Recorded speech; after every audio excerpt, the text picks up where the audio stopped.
Life is complex. Join us for the simple gifts of wisdom, love, and delight in the written word. The Everlasting Man by G.K. Chesterton. Part 2 on the Man Called Christ. Chapter 2 The Riddles of the Gospel. Part 1. To understand the nature of this chapter, it is necessary to recur to the nature of this book. The argument, which is meant to be the backbone of the book, is of the kind called the reductio ad absurdum. It suggests that the results of assuming the rationalist thesis are more irrational than ours, but to prove it, we must assume that thesis. Thus, in the first section, I often treated man as merely an animal, to show that the effect was more impossible than if he were treated as an angel. In the sense in which it was necessary to treat man merely as an animal, it is necessary to treat Christ merely as a man. I have to suspend my own beliefs, which are much more positive, and assume this limitation even in order to remove it. I must try to imagine what would happen to a man who did really read the story of Christ as the story of a man, and even of a man of whom he had never heard before. And I wish to point out that a really impartial reading of that kind would lead, if not immediately to belief, at least to a bewilderment of which there is really no solution except in belief. In this chapter, for this reason, I shall bring in nothing of the spirit of my own creed. I shall exclude the very style of diction, and even of lettering, which I should think fitting in speaking in my own person. I am speaking as an imaginary heathen human being, honestly staring at the gospel story for the first time. Now, it is not at all easy to regard the New Testament as a New Testament. It is not at all easy to realize the good news as new. Both for good and evil, familiarity fills us with assumptions and associations, and no man of our civilization, whatever he thinks of our religion, can really read the thing as if he had never heard of it before. Of course, it is in any case utterly unhistorical to talk as if the New Testament were a neatly bound book that had fallen from heaven. It is simply the selection made by the authority of the Church from a mass of early Christian literature. But apart from any such question, there is a psychological difficulty in feeling the New Testament as new. There is a psychological difficulty in seeing those well-known words simply as they stand, and without going beyond what they intrinsically stand for. And this difficulty must indeed be very great, for the result of it is very curious. The result of it is that most modern critics and most current criticism, even popular criticism, makes a comment that is the exact reverse of the truth. It is so completely the reverse of the truth that one could almost suspect that they had never read the New Testament at all. We have all heard people say 100 times over, for they seem never to tire of saying it, that the Jesus of the New Testament is indeed a most merciful and humane lover of humanity, but that the Church has hidden this human character in repellent dogmas and stiffened it with ecclesiastical terrors till it has taken on an inhuman character. This is, I venture to repeat, very nearly the reverse of the truth. The truth is that it is the image of Christ in the churches that is almost entirely mild and merciful. It is the image of Christ in the Gospels that is a good many other things as well. The figure in the Gospels does indeed utter, in words of almost heartbreaking beauty, his pity for our broken hearts, but they are very far from being the only sorts of words that he utters. Nevertheless, they are almost the only kind of words that the Church in its popular imagery ever represents him as uttering. That popular imagery is inspired by a perfectly sound popular instinct. The mass of the poor are broken, and the mass of the people are poor. And for the mass of mankind, the main thing is to carry the conviction of the incredible compassion of God. But nobody with his eyes open can doubt that it is chiefly this idea of compassion that the popular machinery of the Church does seek to carry. The popular imagery carries a conviction of the incredible compassion of God. But nobody with his eyes open can doubt that it is chiefly this idea of compassion that the popular machinery of the Church does seek to carry. The popular imagery carries a great deal to excess the sentiment of gentle Jesus, meek and mild. It is the first thing that the outsider feels and criticizes in a pietà, or a shrine of the Sacred Heart. As I say, while the art may be insufficient, I am not sure that the instinct is unsound. In any case, there is something appalling, something that makes the blood run cold, in the idea of having a statue of Christ in wrath. There is something insupportable even to the imagination in the idea of turning the corner of a street or coming out into the spaces of a marketplace to meet the petrifying petrifaction of that figure as it turned upon a generation of vipers, or that face as it looked at the face of a hypocrite. The Church can reasonably be justified, therefore, if she turns the most merciful face or aspect towards men. But it is certainly the most merciful aspect that she does turn. And the point is here that it is very much more specially and exclusively merciful than any impression that could be formed by a man merely reading the New Testament for the first time. A man simply taking the words of the story as they stand would form quite another impression, an impression full of mystery and possibly of inconsistency, but certainly not merely an impression of mildness. It would be intensely interesting, but part of the interest would consist in its leaving a good deal to be guessed at or explained. It is full of sudden gestures evidently significant, except that we hardly know what they signify, of enigmatic silences, of ironical replies. The outbreaks of wrath, like storms above our atmosphere, do not seem to break out exactly where we should expect them, but to follow some higher weather chart of their own. The Peter whom popular church teaching presents is very rightly the Peter to whom Christ said in forgiveness, "Feed my lambs." He is not the Peter upon whom Christ turned as if he were the devil, crying in that obscure wrath, "Get thee behind me, Satan." Christ lamented with nothing but love and pity over Jerusalem, which was to murder him. We do not know what strange spiritual atmosphere or spiritual insight led him to sink Bethsaida lower in the pit than Sodom. I am putting aside for the moment all questions of doctrinal inferences or expositions, orthodox or otherwise. I am simply imagining the effect on a man's mind if he did really do what these critics are always talking about doing, if he did really read the New Testament without reference to orthodoxy, and even without reference to doctrine. He would find a number of things which fit in far less with the current unorthodoxy than they do with the current orthodoxy. He would find, for instance, that if there are any descriptions that deserve to be called realistic, they are precisely the descriptions of the supernatural. If there is one aspect of the New Testament Jesus in which he may be said to present himself eminently as a practical person, it is in the aspect of an exorcist. There is nothing meek and mild. There is nothing even in the ordinary sense mystical about the tone of the voice that says, "Hold thy peace and come out of him." It is much more like the tone of a very businesslike lion tamer, or a strong-minded doctor dealing with a homicidal maniac. But this is only a side issue for the sake of illustration. I am not now raising these controversies, but considering the case of the imaginary man from the moon, to whom the New Testament is new.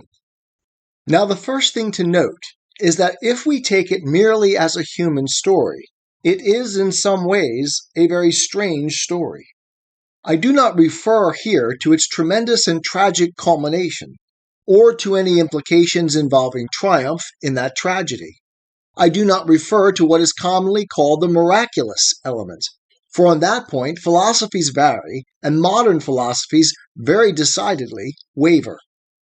Indeed, the educated Englishman of today may be said to have passed from an old fashion, in which he would not believe in any miracles unless they were ancient, and adopted a new fashion, in which he will not believe in any miracles unless they are modern.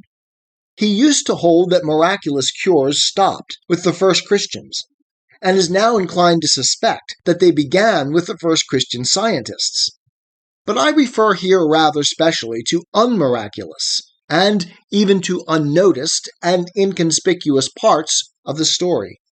There are a great many things about it which nobody would have invented, for they are things that nobody has ever made any particular use of, things which, if they were remarked at all, have remained rather as puzzles.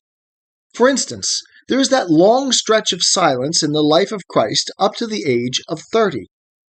It is, of all silences, the most immense and imaginatively impressive.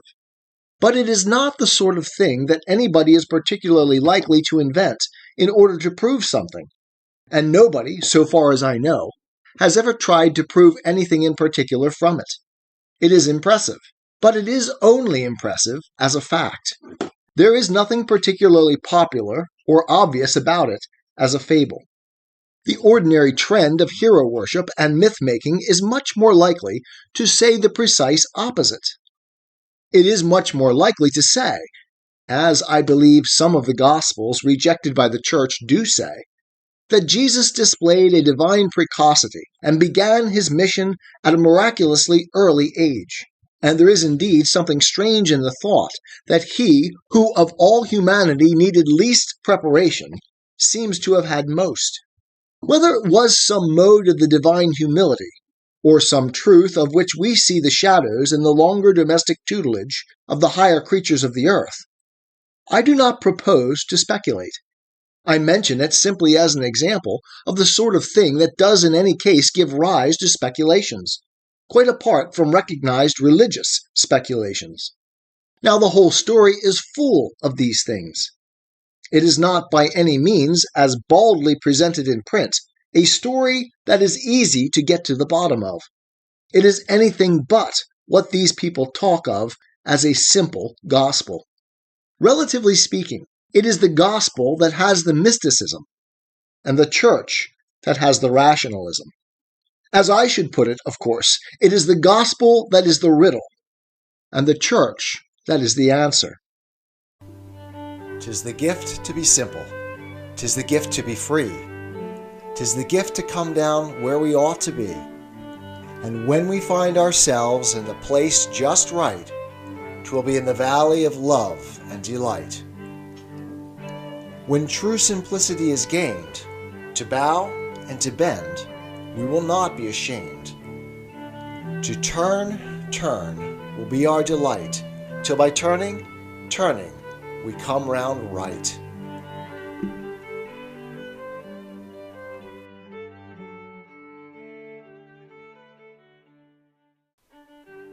Life is complex.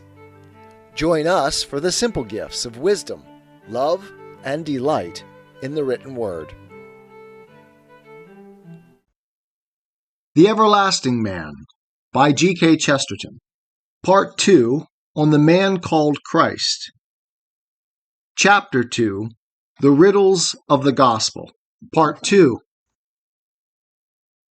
But whatever be the answer, the Gospel as it stands is almost a book of riddles. First, a man reading the Gospel sayings would not find platitudes. If he had read, even in the most respectful spirit, the majority of ancient philosophers and of modern moralists, he would appreciate the unique importance of saying that he did not find platitudes. It is more than can be said even of Plato. It is much more than can be said of Epictetus, or Seneca, or Marcus Aurelius, or Apollonius of Tyana. And it is immeasurably more than can be said of most of the agnostic moralists and the preachers of the ethical societies, with their songs of service and their religion of brotherhood. The morality of most moralists, ancient and modern, has been one solid and polished cataract of platitudes flowing forever and ever. That would certainly not be the impression of the imaginary independent outsider studying the New Testament. He would be conscious of nothing so commonplace, and in a sense of nothing so continuous as that stream.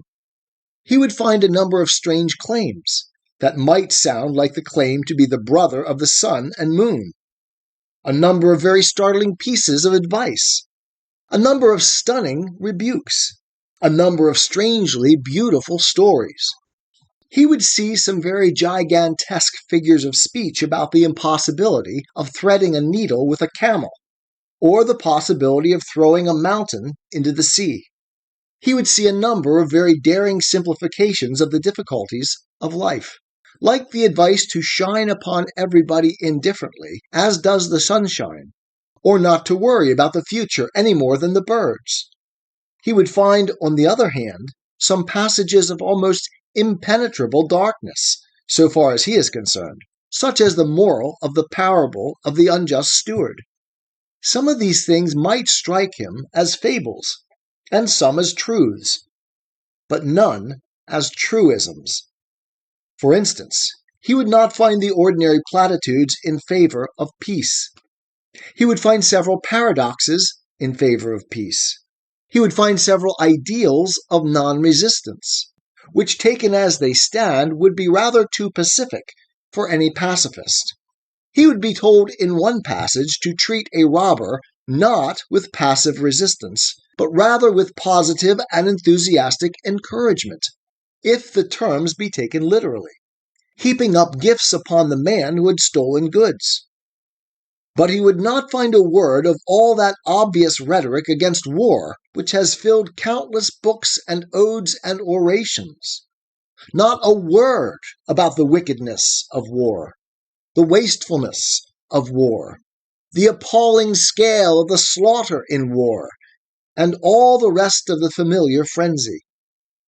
Indeed, not a word about war at all.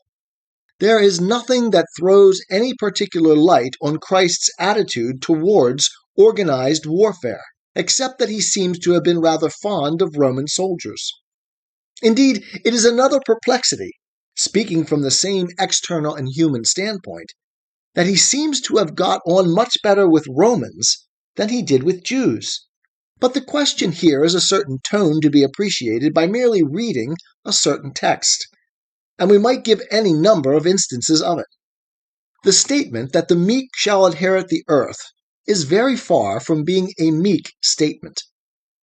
I mean, it is not meek in the ordinary sense of mild and moderate and inoffensive.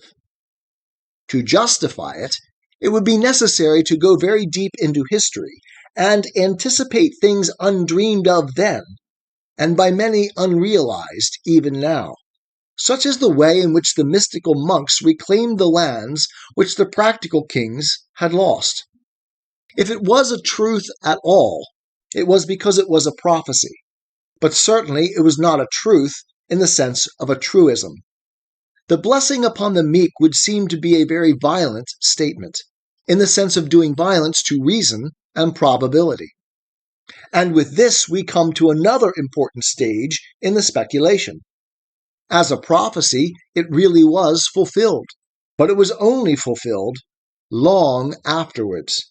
The monasteries were the most practical and prosperous estates and experiments in reconstruction after the barbaric deluge.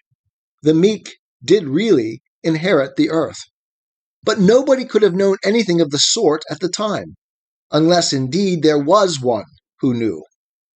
Something of the same thing may be said about the incident of Martha and Mary, which has been interpreted in retrospect and from the inside by the mystics of the Christian contemplative life.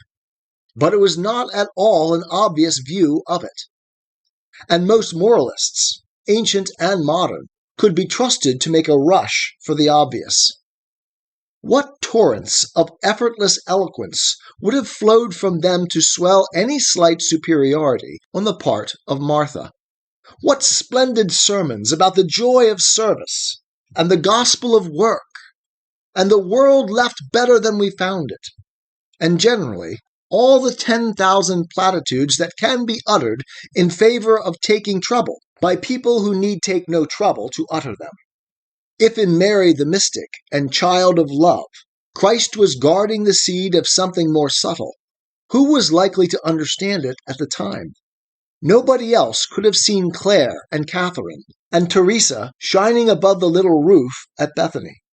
It is so in another way, with that magnificent menace about bringing into the world a sword to sunder and divide. Nobody could have guessed then either how it could be fulfilled or how it could be justified. Indeed, some free thinkers are still so simple as to fall into the trap and be shocked at a phrase so deliberately defiant. They actually complain of the paradox for not being a platitude. But the point here is that if we could read the gospel reports as things as new as newspaper reports, they would puzzle us and perhaps terrify us much more than the same things as developed by historical Christianity. For instance, Christ, after a clear allusion to the eunuchs of Eastern courts, said there would be eunuchs of the kingdom of heaven. If this does not mean the voluntary enthusiasm of virginity, it could only be made to mean something much more unnatural or uncouth. It is the historical religion that humanizes it for us by experience of Franciscans or of Sisters of Mercy. The mere statement standing by itself might very well suggest a rather dehumanized atmosphere, the sinister and inhuman silence of the Asiatic harem and divan. This is but one instance out of scores. But the moral is that the Christ of the gospel might actually seem more strange and terrible than the Christ of the church. I am dwelling on the dark, or dazzling, or defiant or mysterious side of the gospel words, not because they had not obviously a more obvious and popular side, but because this is the answer to a common criticism on a vital point. The freethinker frequently says that Jesus of Nazareth was a man of his time, even if he was in advance of his time, and that we cannot accept his ethics as final for humanity. The freethinker then goes on to criticize his ethics, saying plausibly enough that men cannot turn the other cheek, or that they must take thought for the morrow, or that the self-denial is too ascetic, or the monogamy too severe. But the zealots and the legionaries did not turn the other cheek any more than we do, if so much.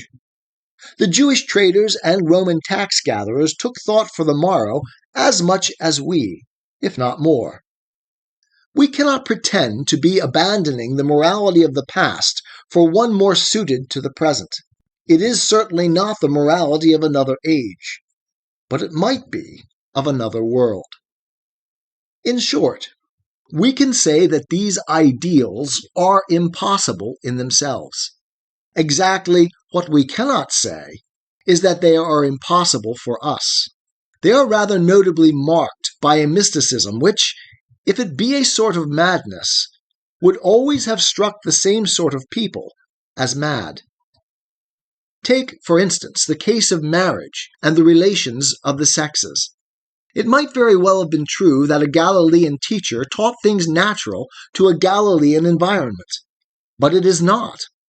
It might rationally be expected that a man in the time of Tiberius would have advanced a view conditioned by the time of Tiberius, but he did not. What he advanced was something quite different, something very difficult, but something no more difficult now than it was then. When, for instance, Muhammad made his polygamous compromise, we may reasonably say that it was conditioned by a polygamous society. When he allowed a man 4 wives, he was really doing something suited to the circumstances, which might have been less suited to other circumstances. Nobody will pretend that the 4 wives were like the 4 winds, something seemingly a part of the order of nature. Nobody will say that the figure 4 was written forever in stars upon the sky. But neither will anyone say that the figure 4 is an inconceivable ideal, that it is beyond the power of the mind of man to count up to 4, or to count the number of his wives and see whether it amounts to 4. It is a practical compromise carrying with it the character of a particular society. If Mohammed had been born in Acton in the 19th century, we may well doubt whether he would instantly have filled that suburb with harems of 4 wives apiece. As he was born in Arabia in the 6th century, he did, in his conjugal arrangements, suggest the conditions of Arabia in the 6th century. But Christ, in his view of marriage, does not in the least suggest the conditions of Palestine in the 1st century.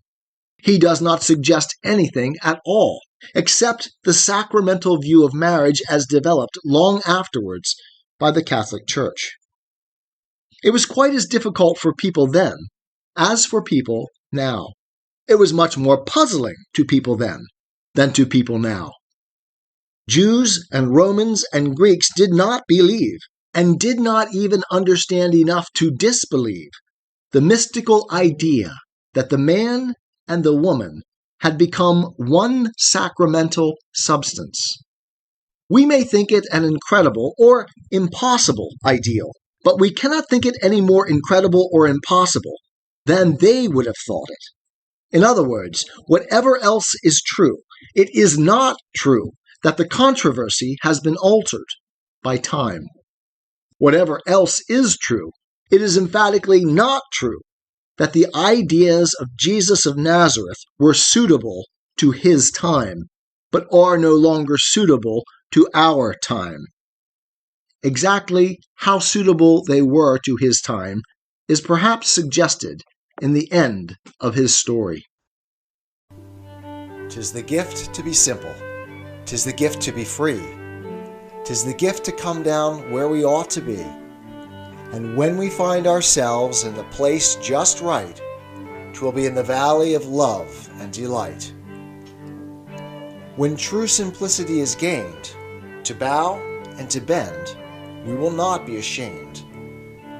To turn will be our delight, till by turning, we come round right.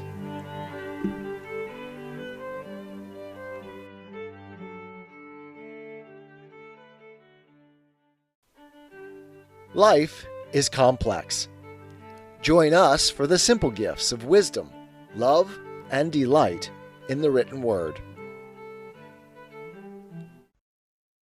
The Everlasting Man by G.K. Chesterton.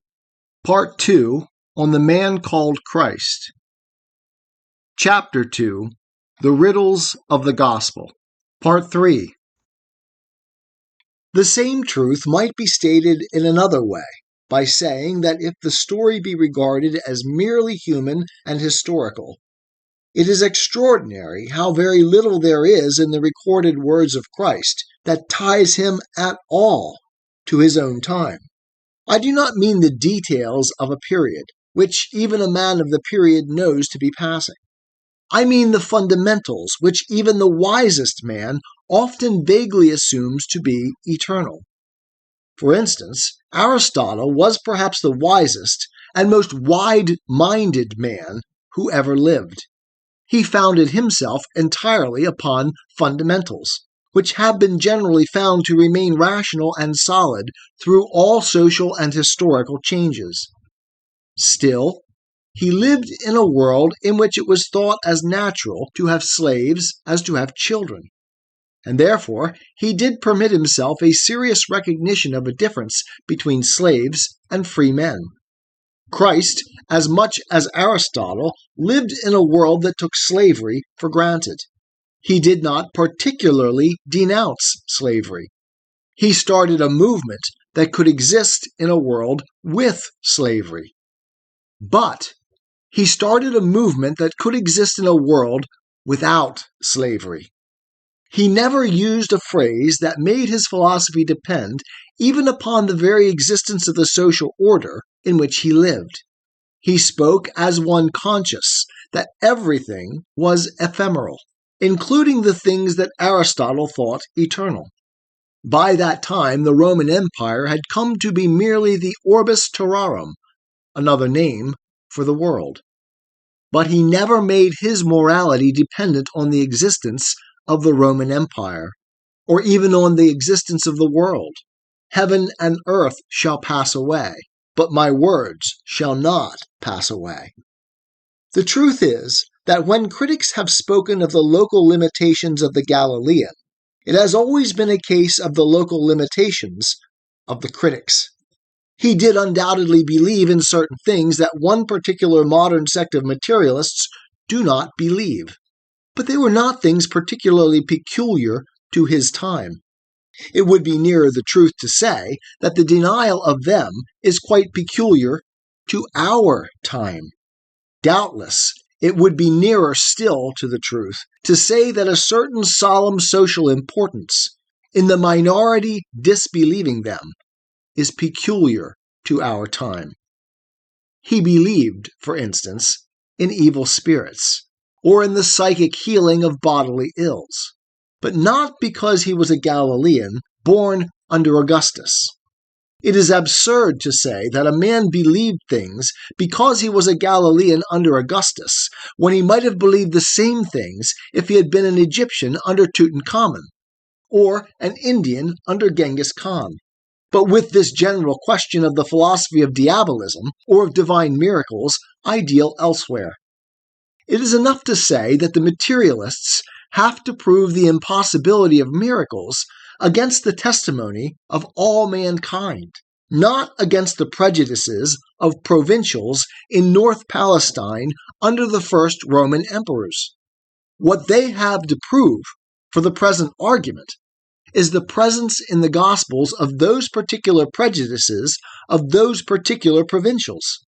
And, humanly speaking, it is astonishing how little they can produce even to make a beginning of proving it. So it is in this case of the sacrament of marriage.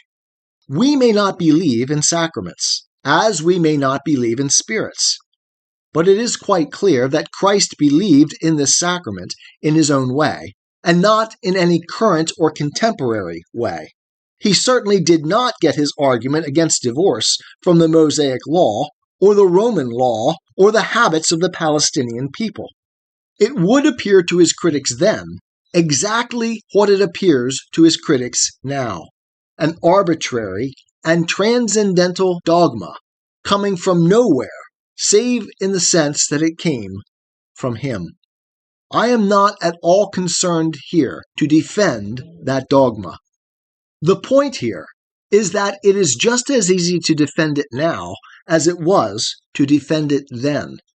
It is an ideal altogether outside time, difficult at any period, impossible at no period.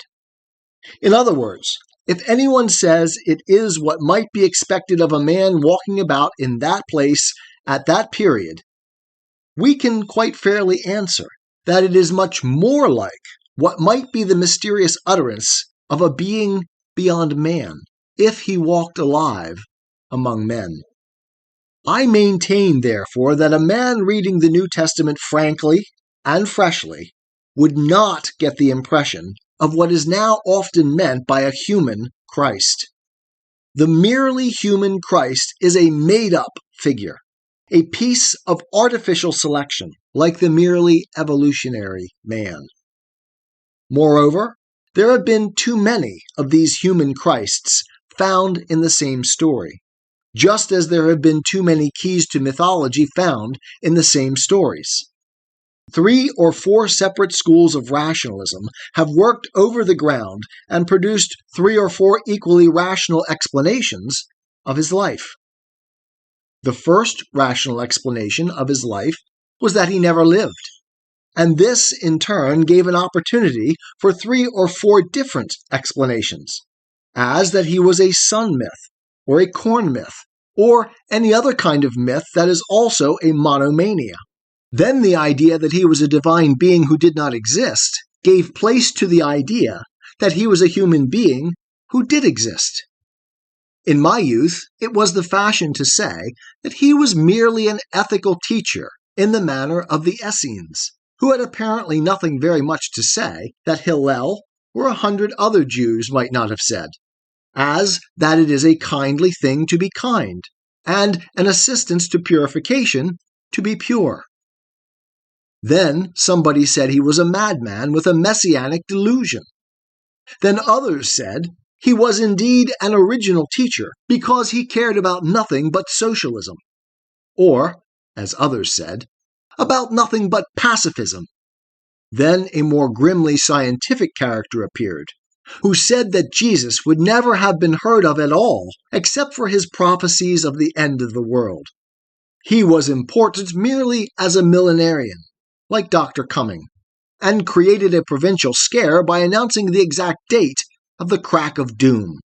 Among other variants on the same theme was the theory that he was a spiritual healer, and nothing else, a view implied by Christian Science, which has really to expound a Christianity without the crucifixion in order to explain the curing of Peter's wife's mother or the daughter of a centurion.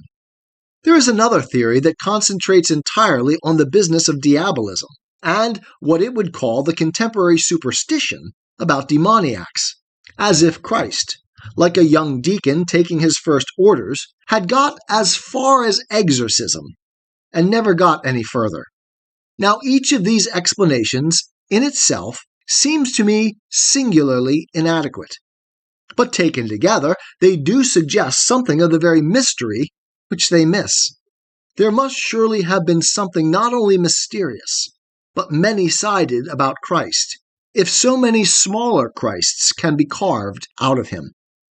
If the Christian Scientist is satisfied with him as a spiritual healer, and the Christian Socialist is satisfied with him as a social reformer, so satisfied that they do not even expect him to be anything else, it looks as if he really covered rather more ground than they could be expected to expect. And it does seem to suggest that there might be more than they fancy in these other mysterious attributes of casting out devils or prophesying doom. Above all, would not such a reader of the New Testament stumble over something that would startle him much more than it startles us? I have here more than once attempted the rather impossible task of reversing time and the historic method, and in fancy looking forward to the facts instead of backward through the memories. So I have imagined the monster that man might have seemed at first to the mere nature around him. We should have a worse shock if we really imagined the nature of Christ named for the first time. What should we feel at the first whisper of a certain suggestion about a certain man? Certainly it is not for us to blame anybody who should find that first wild whisper merely impious and insane. On the contrary, stumbling on that rock of scandal is the first step. Stark incredulity is a far more loyal tribute to that truth than a modernist metaphysic that would make it out merely a matter of degree. It were better to rend our robes with a great cry against blasphemy, like Caiaphas in the judgment, or to lay hold of the man as a maniac, possessed of devils, like the kinsman and the crowd, rather than to stand stupidly debating fine shades of pantheism in the presence of so catastrophic a claim. There is more of the wisdom that is won with surprise in any simple person, full of the sensitiveness of simplicity, who should expect the grass to wither and the birds to drop dead out of the air, when a strolling carpenter's apprentice said calmly, and almost carelessly, like one looking over his shoulder, "Before Abraham was, I am." 'Tis the gift to be simple. 'Tis the gift to be free. 'Tis the gift to come down where we ought to be. And when we find ourselves in the place just right, 'twill be in the valley of love and delight. When true simplicity is gained, to bow and to bend, we will not be ashamed. To turn, turn will be our delight, till by turning, turning, we come round right.